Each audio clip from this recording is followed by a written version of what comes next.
What's up, everybody? I hope that George enjoys his theme song.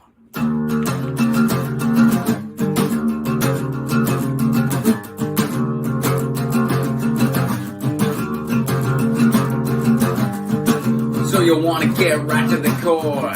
So you want to know what it's all for. So you want to come off knowing more. Well, you better get hip. The podcast by George. So you want to get straight to the show. So you want to know what you need to know. You want to know what we're all here for. Well, you better get hip. The podcast by George. Podcast by George. Podcast by George. He knows what he's fighting for. It's podcast by George. Podcast by George. Want to know what we're fighting for? Hello, hi, how are you? Happy New Year, everybody. Again, from Podcast by George. We're back on the air. We got a little more of a raucous beginning there with Ron Placone. He's a frequent guest on Podcast by George. He's a real lefty out there on the left coast in California. Love that guy. Love having him on my show.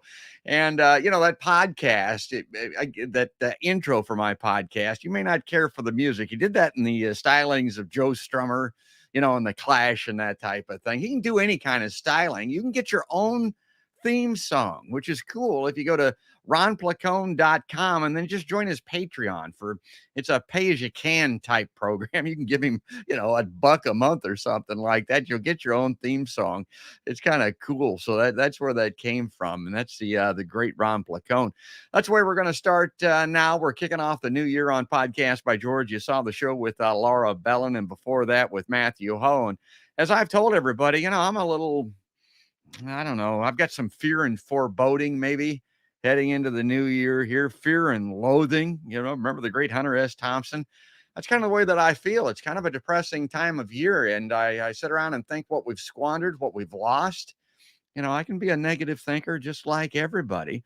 I think about the people that we've lost. I think about my relatives, my family, those that are gone. And, the hopes and wishes and dreams of the great educators and leaders and activists and people before us. And it seems like we've lost our way, and it looks at times like it was all for naught. Well, that's kind of what we're going to be talking about today. We're going to be bringing back a real favorite of mine. We're going to be bringing back the guy that I call the wordsmith, and it's Professor Nicholas Powers out there in New York City, folks. We're going to go to the Big Apple and talk to Nick. This guy, man, he can spin a tale. He can put words down. Maybe you saw off my left side was his book, Thirst, that I reviewed recently. It's great. You can still get it. Get that book, Thirst. But here's his intro. I love reading these too, as people know. Nicholas Powers is the author of The Ground Below Zero. Now, that's 9/11 to Burning Man, New Orleans to Darfur, Haiti to Occupy Wall Street. It was published by Upset Press. He's an associate professor of English at SUNY, the State University of New York at Old Westbury, and has been writing for Truth Out since way back in 2011, as well as The Independent. And that's what his article is about today that we're going to be focusing on and talking about. Kind of a bittersweet tale. You're going to like this. I think a lot of people can relate to what we're going to be talking about today.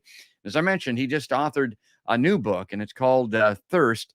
Let me remove this from the screen. You can see it off my left side here. And if you want to know, if you want to chill, if you want to thrill, again, you want to know what the hell Donald Trump's up to? Get Thirst, folks, and you'll be keeping a super soaker under your bed like I am. But let's bring him in. I got it's a great book. Let's bring him into the show here and say good morning, Happy New Year, our old buddy, our old pal, Nick Powers. Hi, Nick. Happy New Year. And now I know what I'm going to give you for your birthday, a super soaker. That's what I need. Oh my God, that book, I'm telling you, and it has to do a little bit with where I read it. I was in a waiting room, an emergency room, actually. My wife was in there. And so I was killing, hours like you do in an emergency room, waiting room. And I was watching the people come and go and kind of getting into the vibe, of the hospital and the death and disease and pestilence, all that kind of, oh my God, I'm reading this book. I'm telling you, I was scaring myself in broad daylight. But anyway, that's Thirst. That's not what we're going to be talking about today. We're going to be talking about this. This is Nick's latest writings in The Independent. And I encourage everybody to go to The Independent. Now, that's with a Y. You can see it on screen there, INDYPENDENT. And the title of this particular article is Remembering the 60s Generation. And Nick, you and I have done this before, and I like to focus on every word when I'm doing these things a lot of time. But let's start off focusing on the artwork here. Tell us about what we're seeing on screen here and the person that does your artwork. Let's give them some credit and kudos here. Yeah.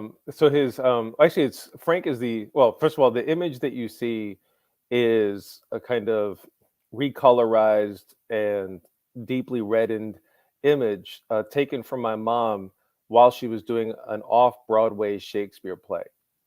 So, back in the early 60s, my mom wanted to express herself and walked onto the off-Broadway world stage and began to do Shakespeare. And there's this one image of her in an all black dress, and I forgot exactly which play it was, but she's very strident, mouth open, and delivering her lines to the audience.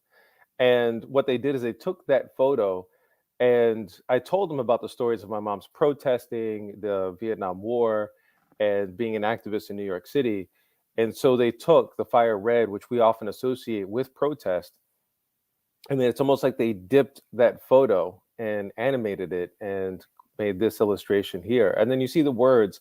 So the words seem almost like echoing chants coming from her, or you can imagine chants surrounding her at the protest. But for anyone who's been in a march, while thousands upon thousands, maybe even 500,000 people are side by side next to you and everyone's chanting the same words, the words almost seem not just like sound, but like physical objects that are going back and forth in the air, almost like a big gong. And you can almost see the letters, see the words in the air because everyone is chanting them at the same time. They almost take on the physical force of a boxer's punch. So that's the image that you see there. Oh God! Yeah, and just listening to you talk, this is why I love Nick Powers and his writing. This guy paints a word picture. I mean, just listening to you talk, I mean, I'm getting it, and that's a great explanation of this visual. A lot of people will just blow by this, but think about that as we move along here. And I want to open this. I want to read it a little bit, and then get Nick to talk about it.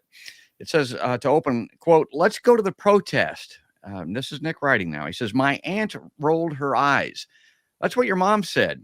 I told her no. She got arrested and spent a night in the tombs." Nick, you can tell us in a second here what the tombs are. People in this part of the country don't know what that is. But when I tell you the next day, she was happy as a baby, like it was her birthday. God, I wanted to slap her. I laughed, Nick says. She always searched for something. Mixed feelings passed over her face like a cloud shadow. That was your mom, I sighed. Now, I'm going to talk about my mom a little bit. I've got some photos and stuff, and I want to get to that eventually. But God, this is a very powerful, personal, and poignant for me because, mothers and sons don't always agree. It's a special relationship. It's different with everyone. It was with me. Mm. It was with you. And again, this is the opening of the article. Now, focusing on these words, Nick. Now, with your books, I often think the same thing. You got to pick a place to start. They've got to begin somewhere. How did you choose this quote, this circumstance to open this article, this recollection? I visited my aunt in Florida, like north of Orlando. And I went there to ask her about the stories of my mom's youth. They were sisters and they grew up in New York together before my aunt got married and kind of moved to Pennsylvania, then moved to Florida. And my mom had me and moved around the country. But while they were growing up, from girls to women, their lives were kind of in a sense of in friction. They loved each other. They grew up with each other, but my mom was definitely a free spirit going out to the protest. So when I asked my aunt, I wanted to get a picture or a scene of who my mom was before she was a mother, who she was just as a young woman, just as a New York, Brooklyn girl trying to find her footing in a country that seems to be rolling underneath her all the time, just kind of in a constant state of social earthquake and everything's falling off the tables. And so I started there because the transformative moment in mom's life was really the 60s, from like the mid 60s all the way to like 68, and then obviously the early 70s. And the protests were just like thundering and through the city streets. And my mom wanted to be in the mix of it. And my aunt, who's more conservative, did not. She like there was no she had no interest in joining the protest, no interest in possibly getting arrested. And my mom was the exact opposite. And I think so many times within one family, you have very distinct opposite personalities, and yet they're bonded by love. And that to me is one of the great themes of family, of human history, of being alive, is that you could love someone who's so different from you and makes radically different choices than you. And yet, because you love them, there's a part of you inside them. So whatever happens to them happens to you. And so there's this kind of tug of war, this push and pull, even within a family between, who we are and who the other person is, what we do and what they do. And they could be rarely radical different decisions. And yet we're kind of dragged along by each other through life. And so, that was my aunt, that was my mom. Yeah, and talking about your mother and what happened to her as we open this story there in this article in Independent, I tell people all the time, if you're going to protest, if you're going to oppose imperialism and war and the United States and what we do that is so wrong everywhere, be prepared to go to jail. It happens. It happened to your mom. Tell us about the tombs. So the tombs are the famous jails in New York City that, are huge. They're almost like a cavern. And that's where, oftentimes protesters who are surrounded by these kind of orange police nets are corralled by the police and stuffed into the tombs. And then eventually, they're processed and they're given, either a fine or a kind of a slap on the wrist. Most protesters aren't, going to spend days and weeks in a tomb unless, you know, there's property destruction or that the police really want to make a point. So, my mom spent the night in the tombs, like all the other protesters, and released the next day. And so the tombs are infamous because, depending on why you go in and how long you stay in, the tombs could be a rite of passage for a protester. You know, when you're in the streets and you get caught by the police and you get thrown in the jails, it could be seen as a sign, or felt as a sign that I'm growing up. I'm now in the adult world. I'm playing the real game of power against the powerful. And one of my first badges, almost like a Boy Scout or a Girl Scout, one of my first badges is a night in the tombs. But, if you're not a protester and you're just out in the streets doing dirty, the tombs don't seem very heroic. It just means you got busted. So it really depends on the story you're telling yourself. Okay. Well, and Nick and I, again, the reason I love having him on the show, we're kindred spirits on so many things, but in many ways, we couldn't be further apart geographically. I mean, this is a New Yeah. York City born and bred guy out there. I'm from the heartland. Let me bring this up on screen. I want to show you the kind of a juxtaposition here of what I'm talking about, Nick. This is me, Uh, and this is my mother at a very young age. Now, this isn't before she was married, like where you started your story, but this is one mhm. of the earlier photos of me and my mom, and this is in white bread America, folks. This is here in Iowa. This My dad had a trucking company on a farm. That's one of his trucks, which I think they must have been kind of proud of or something. That's why my mom was posing next to that. But consider and think about Nick's world, what he's talking about, and my world here. And let's move back to this article because this is going to get good as we go along here. That's a So, beautiful photo. yeah, Your I've got mom another was one here. Yeah, striking. yeah. I've got one that is kind of iconic here that I'm going to bring up in a minute, but I want to jump back to your article and we'll get to this now. And this is where the melancholy sets in, the bittersweet aspect of this. My mom's gone, your mom's gone. You write that my mother died a year ago. You said I flew to Florida to see my aunt and hear stories I wasn't told, but wanted to know. We stood at the photo wall. I touched the images like puzzle pieces that, if connected properly, could give me the meaning of her life. Here's a brown girl with moody eyes. Here she is young and beautiful, raven black hair, cheeks like two muffins. And here she sports an afro, proud and defiant. So those are like some of the images that we were talking about that were used to open this article. So let me get to this next part of this now. Because this really struck home with me too. Everybody has these personal circumstances that they can relate. I got to tell you, Nick, the last photo of her life you wrote was in my phone on screen. Okay, so here's my personal story. I've told this to other people. Some really get this, other people don't. And it's really, significant to the way that we live and the world today. When my mom passed away, I had her phone and image and stuff, or her phone number and image on my phone. And I was cleaning out my phone one day, and I thought, well, I should get rid of that. Mm. Mom's gone. I'm not going to be calling my mom without a seance, so I can get her off of my phone. Well, when you go to take a number off your phone, an image or a message pops up from the phone that says delete mom, because I had her listed in my phone as mom. Shit, I can't delete mom. Yeah. I mean, what's that mean? Delete mom. So I still got her phone number in my phone, Nick. I could Yeah. not delete mom. All right. So you say I held her hand after she slipped into a coma at Staten Island Hospital. When I pressed it to the wall, a jolt hit me.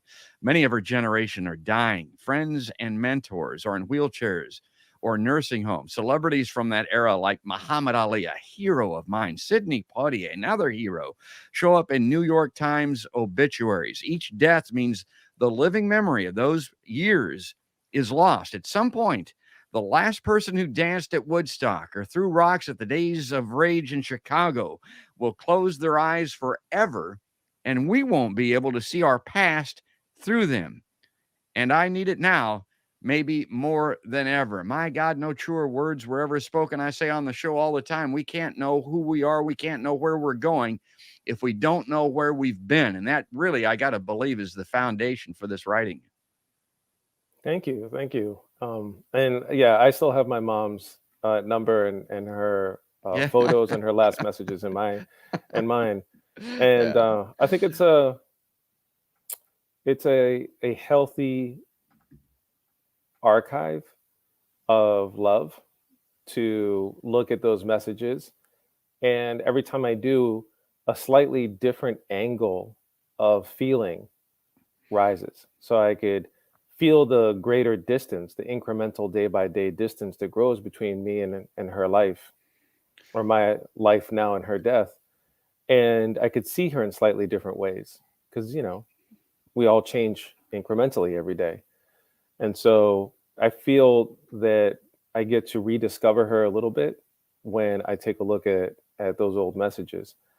And in terms of the passage you just read, that my mom, over the course of my adolescence and early adulthood, as we drove in the car on these long highways and the horizon was in front of us and there was a horizon behind us, would tell me stories of the 60s that were underneath the headlines of the 60s, underneath the tie dye commercials, underneath the VH1 specials, underneath the Doors by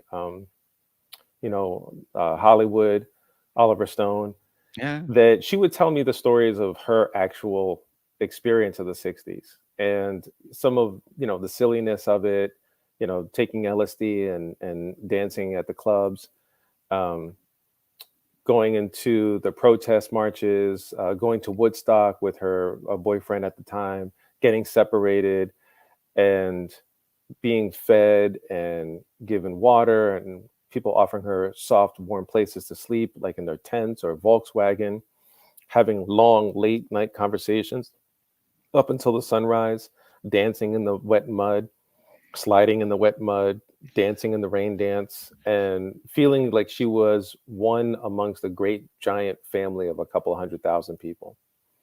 And even Yeah. sneaking backstage, she was a hot young thing. She was a pretty young thing.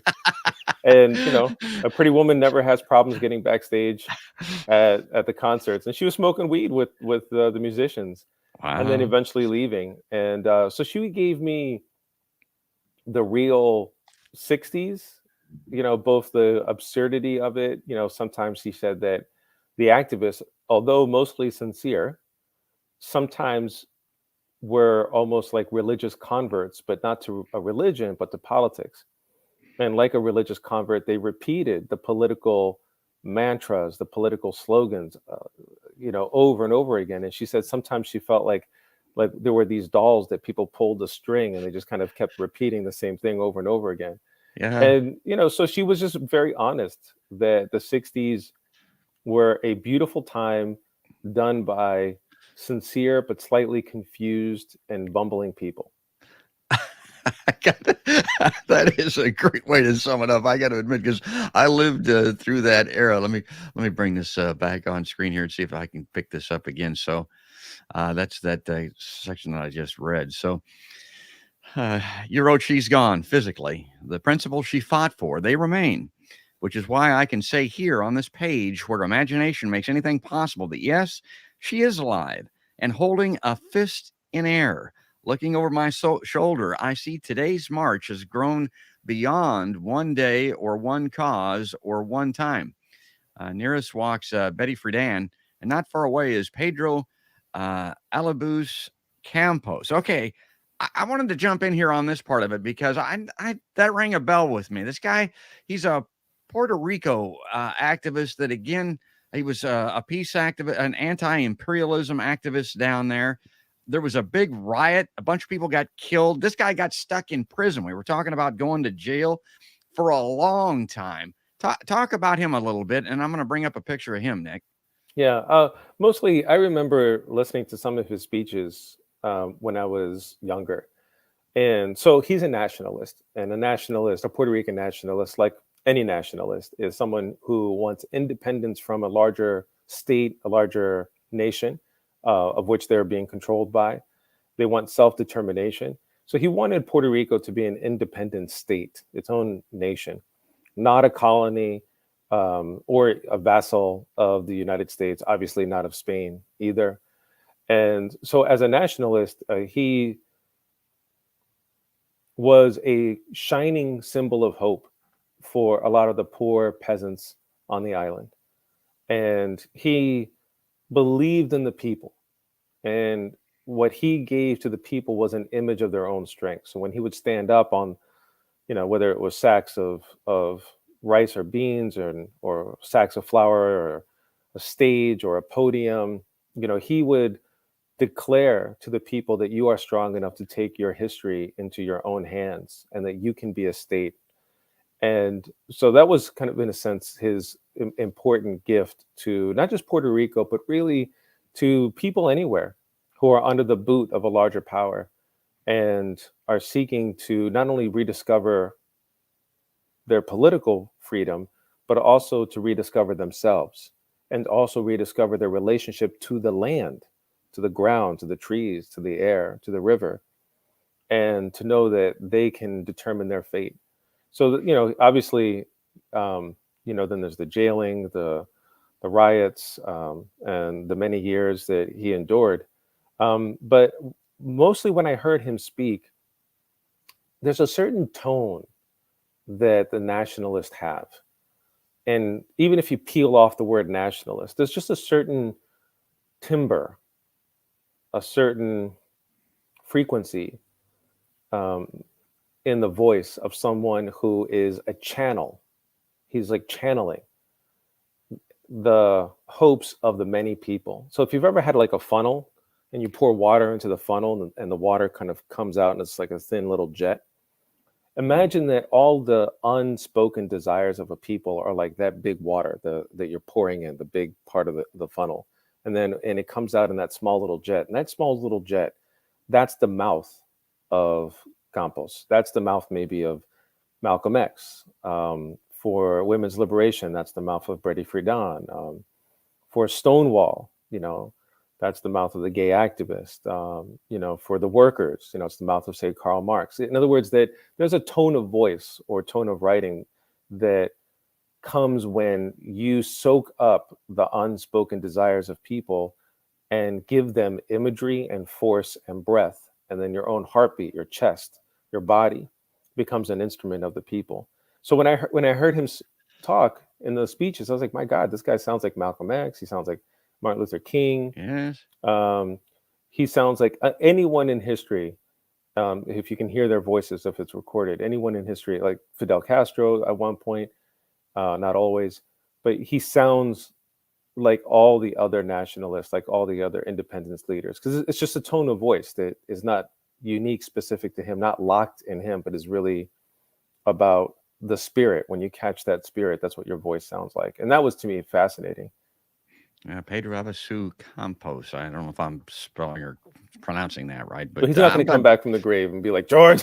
Yeah, it's great that we were able to bring him into this. Now, Frederick Douglass, Ella Baker, you also mentioned, they're lost in the endless sea of faces that form one long, endless march. On each face is the same expression of people determined to protect their dignity. Some pray, some carry guns. And you write that I see my mother and she sees me. We hold hands, we keep going. And oh my God, that again, this is wordsmithing, folks, of the highest order. That's great writing. Folks, that's in the Independent. I mean, go there and read this stuff for free. Support them, throw them a few bucks. And I mean, you'll always be able to see Nick when he writes for them. This is just makes an old man weepy when I read this, Nick. Thank you. Thank you. I think Uh, that's more of a gift from my mom. That last, scene. I think, all of us have a desire to reconnect with people that we've oh, lost. yeah.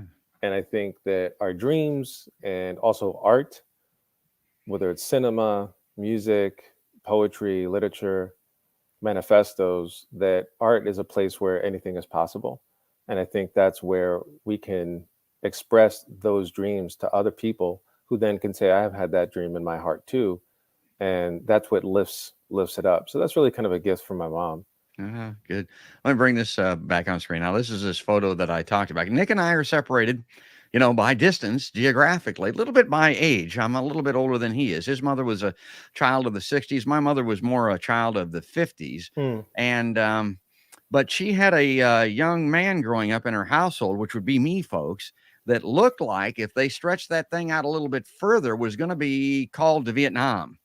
And my mother and father were both two people that could not be bullshitted. I mean, they were not that way. They looked at the news reporting, they followed those issues very closely, and they said, no mas, no mas. Now, my kid ain't going. We're not sending him. We'll put him in college if we have to keep him out. And if that won't work, we'll get him a bus ticket to Canada because I was not going to Vietnam. I want to bring this up on screen. Nick likes these photos. Now, this is Hmm. iconic again. This is a pose photo. This is my mother again as a young woman, very attractive there. It's interesting to me on a lot of different levels. Talking about that photo that Nick described at the Open and the Independent. This photo is interesting, folks, if you look at it closely because of the mailbox. Now, that was a, a huge deal. That's a dirt road that she's standing on the edge of there, folks. That mailbox was our internet. That was our connection to the outside world. That's where we got the newspaper a day late. That's where all of our communication came from. And sometimes that's the only place that a car came down the road to during the day, the postman, when he brought his mail. So she took me out there and put me on there to get this picture taken. So I'm seeing the dirt road. I'm seeing the shallow ditch there leading into the yard, which again tells me it's a dirt road because that's the way it was. When that thing, I mean, when it rained, that was solid mud. But the other thing, Nick, is you look at that and it shows you the era that I grew up in. That mailbox post, if you can look close, that's a rough hewn tree limb log. That and a lot of the fences and fence posts and stuff. When I grew up, that's where we got our posts. You didn't go to the lumber yard and bought them. You got them with an axe out of your forest, out of your wooded area, and that's where that thing came from. And they weren't treated. So to keep them from, rotting in place, you painted them. You painted the heck out of them, hoping that you could, keep them up. So there I am up there, and that's my mom holding me back in there. And that's a world away from inner city, New York City, the Tombs, Woodstock, all those places that you described. What a difference, Nick. Yeah, one, it's a beautiful photo, and it's just really good to see you as a newborn. Your beautiful puffy cheeks, and you look deeply, deeply loved. She Yeah. looks like she's just so proud of you. And I think that despite the difference, I think what connects both you and me and many millions upon millions, maybe billions of people around the world is a mindset or a worldview. And I think it's a worldview that comes very instinctively. It's not that a political idea ignites it in your head. It really comes from the heart. It comes from your body. It comes from your soul.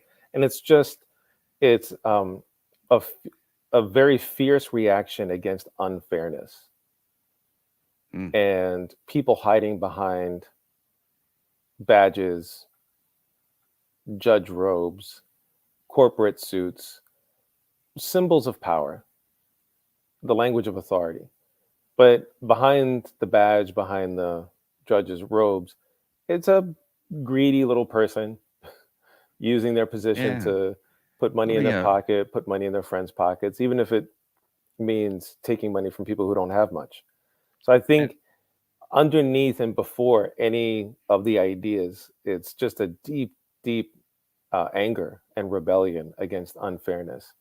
And so that's why people who are in the Midwest or people who are growing up in the boroughs of a thick skyscraper snared up city like New York, or growing up on the edge of a desert, or growing in the Amazon forest, we have sisters and brothers all over the world. All over the world, there's people who have that instinctual reaction that I don't care what clothing they have, what costume, what badge they have. Like if they're lying to me, it's a lie, and a lie isn't made any better because they happen to talk with proper English. Yeah, propaganda is everywhere. Let me bring this, bring this up on screen because this segues very nicely into what Nick is talking about. This is we've been showing my mom. This is my dad, and I talked about you couldn't bullshit an old bullshitter. That's the way that this guy was. Now he's kind of a redneck. This is a tractor here. He's Hmm. actually pulling a car out of the mud. If you look closely, you can see a Hmm. log chain coming off the back of the tractor there. But this guy, believe it or not, reminded me of Malcolm X once. You mentioned Hmm. Malcolm X earlier. When Kennedy was shot, they stuck a microphone in Malcolm's face and he said something to the effect of, well, the chickens have come home to roost. And people went, oh my God, man, the president, this beloved JFK, just got murdered in Dallas. You can't say something like that. Yeah, he did. Well, on 9/11, after they flew the planes into the Twin Towers, I called my Hmm. dad up to talk to him about it because I wanted to see what his perspective was. Now, he was living down in Arkansas by then, running a gravel pit. He picks up the phone, and his reaction to that was, well, maybe we'll stop sticking our nose in everybody's business now. And like with that Hmm. Malcolm X, I thought, geez, Dad, you can't say that. I mean, God, this is a human tragedy on the scale of something like we've never seen before. But again, you can't bullshit an old bullshitter. He understood the fundamental issues of that thing, maybe better than most did. And there he is on his Oliver 88 diesel tractor. That's my dad. And I don't know what he would think of me comparing him to Malcolm X, but there you go, Nick. That's those two worlds closer together than you might think. Yeah, I think it sounds like he'd actually get a kick out of that. Yeah, yeah, yeah. you know, Uh, but it sounds I really appreciate that. And you don't need a degree in global studies. I think if you know how people work, and you know how people lie and how people steal, and then that's the basics. And you can look out the world, you can say, yep, the US has been funding the mujahideen against the Soviet Union. The US has been, the School of the Americas has been funding reactionary militias to kill activists from Central to South America. And I think it was Operation Condor. 70,000 some activists were killed my by God. militias that the U.S. trained in the School of the Americas, And armed, so, yeah. and armed. So this idea that that that we're only offering the people of the world chocolate and blue jeans is such a liar. And episodes of I Love Lucy.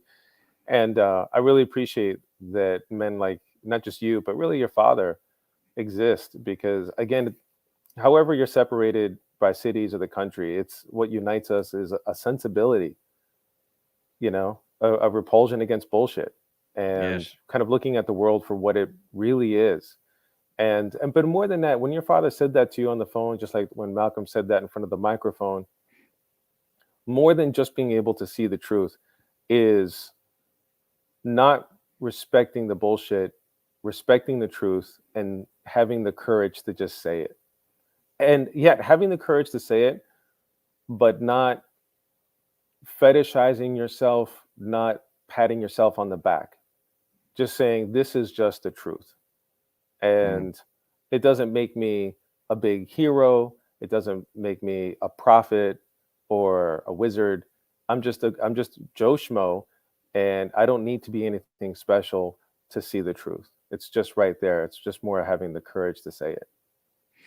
Let me bring this back up on screen again because this is this outstanding artwork that opens the article. I want you to respond to this in the context of your mother. But again, talking about my parents, here was my mother, was successful really in keeping me out of the Vietnam War. It ended before I had to go, just barely, fortunately, or Mm, before I would have got called or something like that. mhm. But they had, I mean, I tell everybody, God, what a great year 1973 was. I mean, we got rid of Nixon, the war was over. I mean, everybody, there was some exuberance for this, peace side of the electorate, for the left leaning side of what were Democrats back then. You have my dad seeing through this stuff with the Twin Towers and all, making the comment that I mentioned.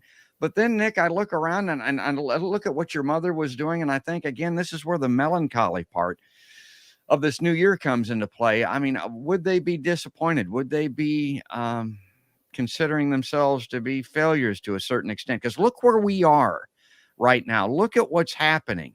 You better than most see and understand what's going on around the world, and we haven't gone forward. We've gone backwards. We're maybe even behind where they were able to bring us. And uh, do you look at it that way? Is that how you feel? That's how I see it a lot of times.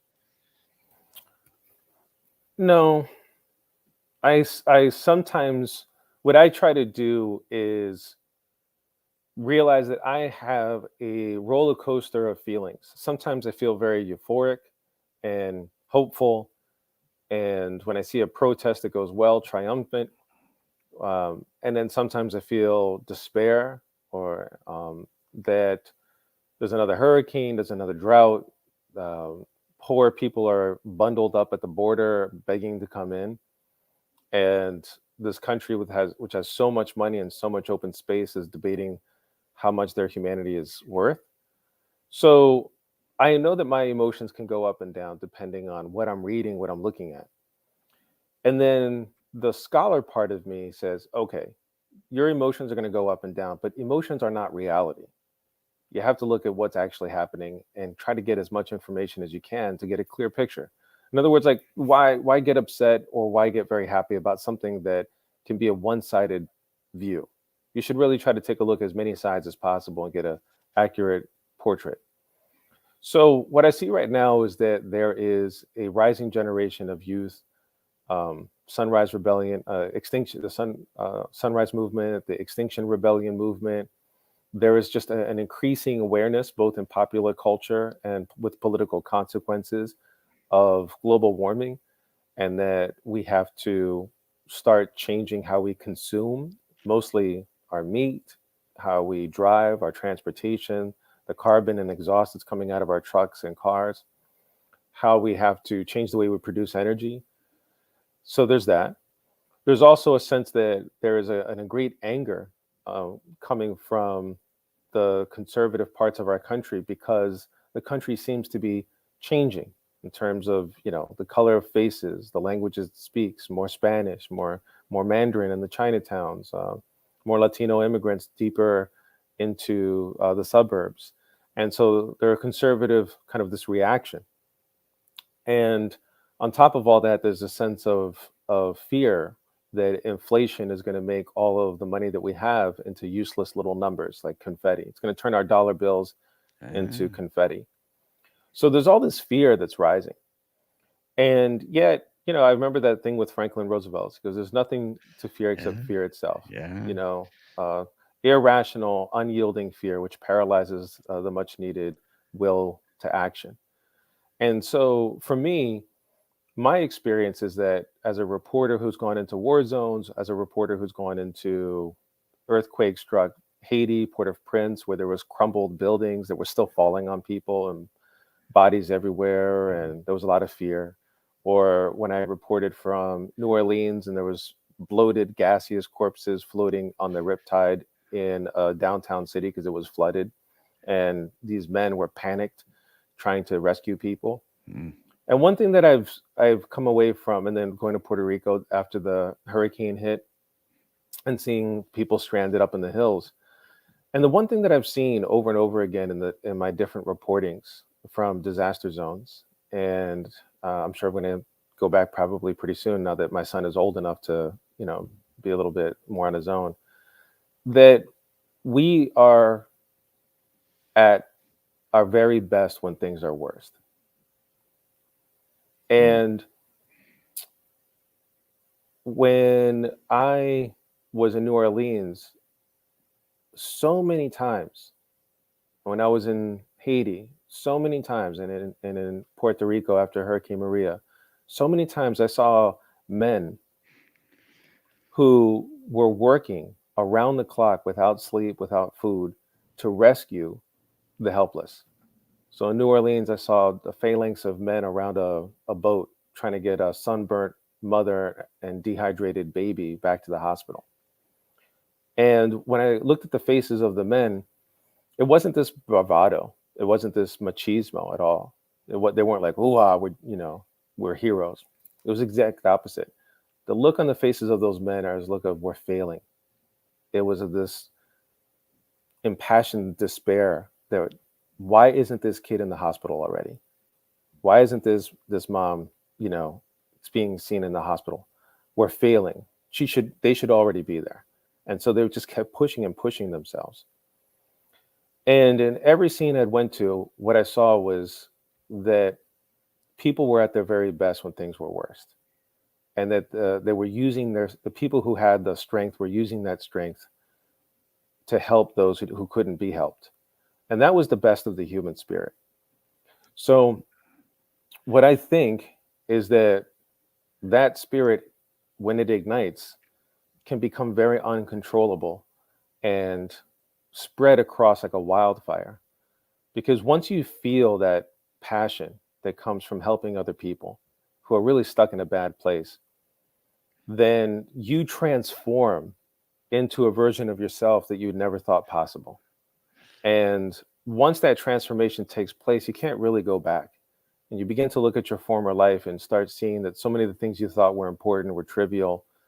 And a lot of the ideas that you thought were so important were just kind of empty, crumpled up pieces of paper in your skull. They didn't mean anything. So I think that there is this great transformation that's happening, and it's going to happen more and more. But the price that we have to pay is that we're going to have to pay with ourselves in order to become a new kind of man, a new kind of woman, a new kind of person, who can repair the world before we lose it. And that's great. I think your mother would agree. I think my mother would agree too, Nick. Your mother would be proud of you, man. That's great.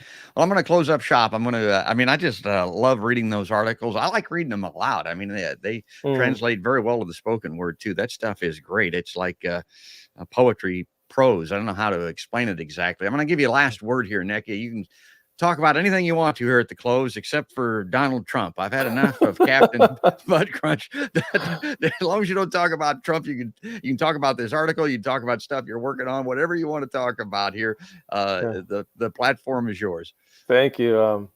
When I look at the photo of your mom and how she deeply, deeply loved you and how proud of she was, the way she held you on the mailbox, it's almost Yeah. as she was going to mail you off into the world, because she was so happy about her baby. She wanted you to go off. And I think that one of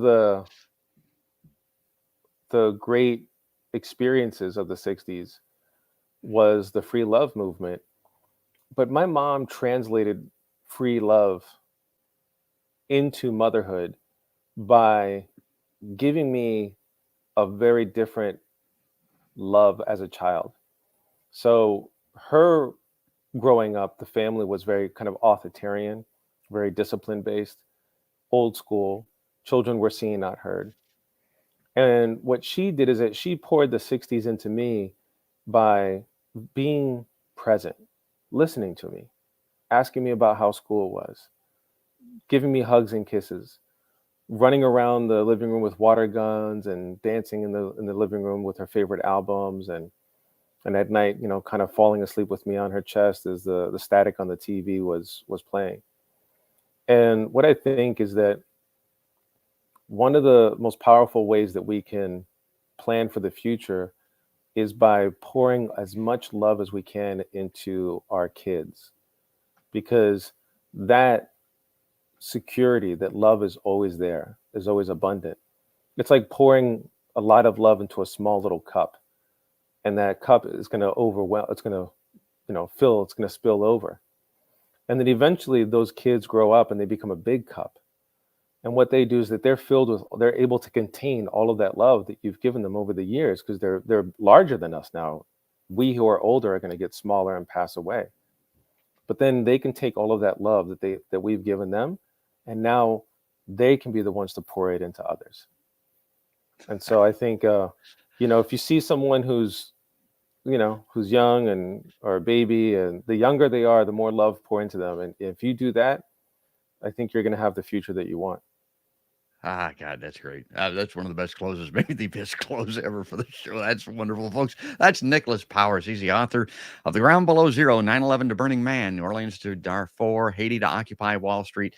That's published by Upset Press. And, of course, his most recent book is Thirst, The Rich Are Vampires. And I've got that off my left side here. Let me see if I can bring me on full screen so they can see that cover and know what to look for there. If you see that. Yeah, there it is. That's it's it's enough, but it's not too much. It's just great. Get yourself that book, and let me bring Nick back here and say Happy New Year and thanks for talking me off the ledge once more. That's great stuff, pal. You have a good 2023. We'll check in with you as we go along here, particularly as news breaks in and around New York City. You're kind of our Big Apple kind of guy, so we'll follow up here in a few weeks, a couple of months, something like that. And good on you till then, Nick Powers. Thank you, George. Folks, if you like Podcast by George, if you like seeing folks like Nicholas Powers on this show, go to podcastbygeorge.com and sign up. It's free. You can subscribe. And on Facebook and YouTube, you get the video versions. You get to see these graphics and photographs and stuff that Nick and I were talking about today because of the video streams. You can also get the audio-only versions on all of the most popular platforms. We're on iTunes, Spotify, the iHeartRadio app, Deezer, Podbean, I think even. We're on Amazon, all kinds of places. You can get the long-form podcast of Podcast by George in audio. But that's going to do it. Folks, that's going to wrap it up. That's all there is, and there ain't no more. That's another Podcast by George.